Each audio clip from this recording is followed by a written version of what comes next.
Bonjour à tous, j'espère que vous allez bien. On se retrouve cette fois-ci dans une vidéo plus orientée géométrie. Tout se passera sur GeoGebra 3D qui est disponible en ligne directement sur le site internet via PC, tablette ou smartphone. Il est à savoir aussi que les versions logicielles peuvent être installées si vous le souhaitez. Logiciel ou application, évidemment. Dans cet exercice, nous avons Monsieur Dupont qui doit créer un terrarium sphérique en verre suspendu pour des jardineries. Après avoir étudié toutes les contraintes, il ressort que le diamètre du terrarium sera de 24 cm et que le diamètre de l'ouverture sera de 20 cm. La problématique, et donc le résultat de ce TP, est de trouver à quelle distance du centre doit être faite l'ouverture. Dans ce sujet, nous avons les étapes pas à pas pour réaliser cet objet. Nous allons donc manipuler un volume, un plan de coupe et l'utilisation de l'outil de mesure.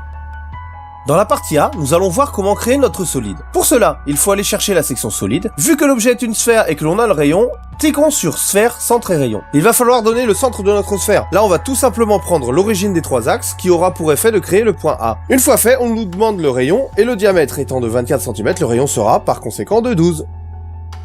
Dans la partie B, nous allons voir comment faire un plan de coupe, ce qui signifie récupérer le cercle de découpe de l'ouverture de notre énoncé. Pour faire cette coupe, il nous faut un plan de base, et ce plan de base, il faut lui donner un point de repère central et une direction. Ici, nous allons placer le point sur l'axe vertical et mettre ce plan perpendiculaire à celui-ci. Rendez-vous donc dans la section point, choisissez point sur objet et placez-le n'importe où sur l'axe bleu, et voilà notre point B. Pour mieux travailler, cliquez en dehors de la figure et recadrez, ce qui aura pour effet de bien voir notre figure et on pourra mieux travailler. Ajoutons maintenant notre plan, ça tombe bien, il y a une section pour ça. Et ce que l'on veut, c'est un plan perpendiculaire basé sur le point B et perpendiculaire à l'axe. On voit bien qu'on a notre sphère coupée par un plan et si on le déplace, ça s'adapte. Pour voir un affichage 2D et récupérer le cercle de coupe, on va utiliser l'outil basique intersection de deux surfaces et cliquer sur les deux surfaces, notre plan et bien entendu notre sphère. Et on voit bien sur notre TP en surbrillance le cercle qui se marque bien. Enfin, pour afficher le cercle, on va dans l'onglet algèbre et là où se trouve notre intersection, on fait clic droit de façon à créer une vue 2D.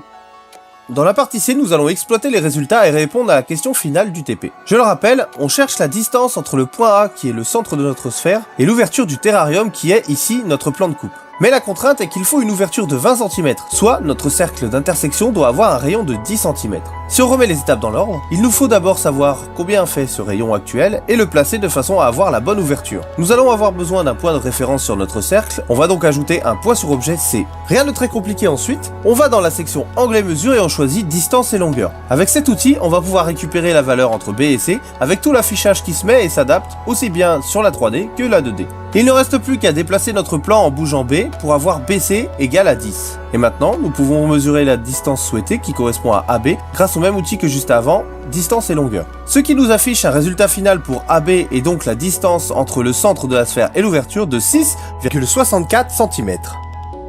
Je vous remercie d'avoir regardé cette vidéo jusqu'au bout, j'espère que les explications étaient assez claires. Si ce n'est pas le cas ou pour toute autre question, la partie commentaire est faite pour ça. N'hésitez pas à liker ou vous abonner et moi, je vous dis à bientôt sur le réseau.